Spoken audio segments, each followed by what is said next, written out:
are some ways you have volunteered in your community? I have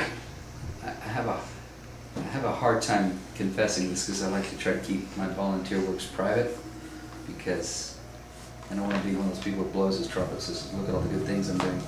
But one thing, occasionally I'll find a singer that I know they just can't afford me. There's no way. And I'll work with them and say, look, I'll build you up to a certain point. When you have a career, then you start paying for lessons. I think it's important for people to pay for lessons because it gives it value. So as soon as they have a career, and then eventually I want them to be able to invest. Because if something costs somebody nothing, it usually is worth nothing to them. But if I can just get a person who doesn't have the money started, I've often done that throughout the years. It's one of the ways I like to volunteer, is to use my music. Also, recently just sang for a cancer benefit, and that was important to me because I've had two brothers. I lost two brothers from cancer in the past 3 years, and it's very sad. And so anything I can do to benefit the cause of helping to find a cure for cancer, I want to be a part of that. What is your favorite charity? My favorite charities would be, I have several favorite charities, but anything that would help starving children in third world countries. I think that there is enough food in the world to feed everybody. There definitely is enough food. That food just has to be distributed wisely. So I'd say World Vision is one of my favorite charities. What is the best thing you've ever done for someone else? Gosh. I kind of like to keep that between me and God. I think the best thing I've done, without mentioning a name or a person or what the actual act was to help somebody who didn't have a lot of reason to live, and to give them a reason to live. What would you like for the world to remember you for? I would say I would like the world to remember me for two things. One, that I really cared and loved people more than I loved myself. It's a hard thing to do because we're all very self-centered. But in that question, I have on YouTube done several videos that I've given free vocal tips, because if I can make a person better and they don't pay me 1 red cent, and that makes me feel better about what I've done in life. I don't want to be a taker. I want to make sure that for every $1 million I earned, I gave away $10 million worth of instruction. And if the world remembers me for that, I'll be happy. If you could teach a child one thing today, what would it be? Teach a child one thing today? That God loves them and they have a lot of worth. That's a good thing to teach. What advice would you give your child today? What advice would I give them? Advice concerning what? Like everyday advice you would give to your children. To view others as important as themselves, and sometimes even more important themselves.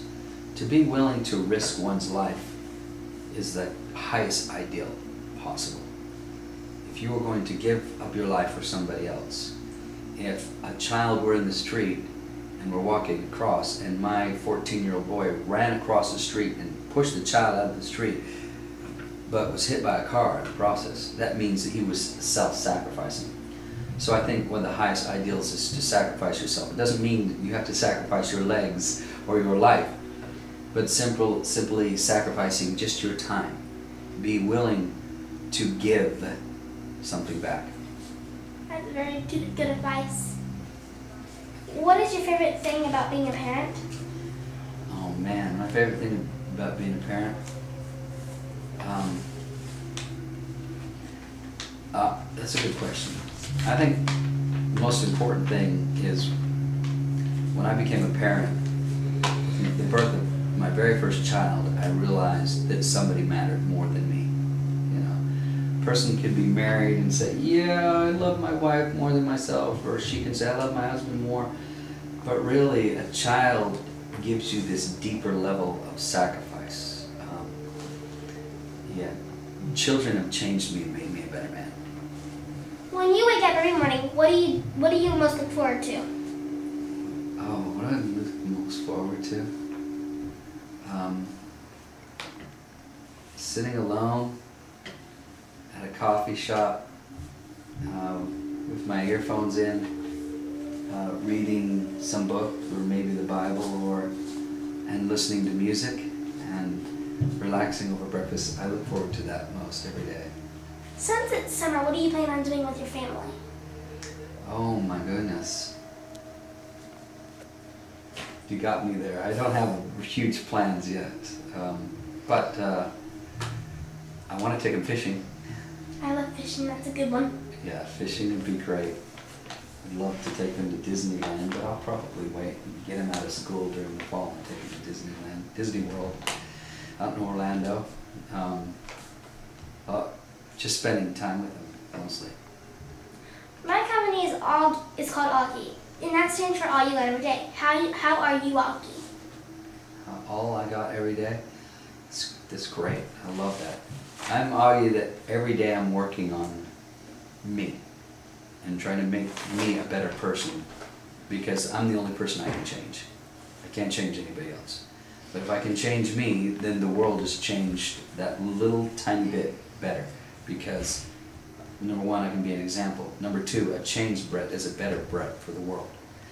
And number three, if I can work on me, my kids can see that and say, look at Dad, always working on improving himself. For example, even right now, even though I'm a late starter, I'm taking violin lessons. I always want to learn to play the fiddle. And so I'm doing that. Meanwhile, I continue to work on my guitar. I'm not a very good guitar player, I'm just effective. Just continue to work on my piano. That's my first instrument, is piano. And even taking a few drum lessons. I want to play several instruments. And before I die, I want to accomplish as much as possible. So all you got every day, I like that. Thank you. If you could thank one person right now for making a difference in your life, who would it be, and what would you like to thank them for? One person. Well, it would just have to be Jesus Christ, because I didn't have any purpose or any direction, and I was lost, and I wasn't a good person at 21. And when I had an encounter, a spiritual encounter with Jesus Christ, He completely changed my life. Not only just in the invisible spiritual sense and having this, being overwhelmed and having a change of heart, but also in His teachings, which teaches others again to be willing to love others more than you love yourself. Brett, we have talked about a lot of things. Is there something we did not discuss that you would like to bring to the attention of our viewers? That's a great question. There's a lot of things I'd love to talk about. One is that I think the more we can learn as a society to balance love, justice, and mercy, that if we can live by those three principles, loving others, being a person of justice, and being a person of mercy. If we live by those three principles and trust God to make us better people, I believe that we'll be a better society. Thank you so much for talking with me today. I've really enjoyed it. It's a pleasure. If you would like to learn more about Brett Manning and his Singing Success Program, please visit www.brettmanningstudios.com. Thank you again for watching Live, Laugh, AUGEgirl. Bye!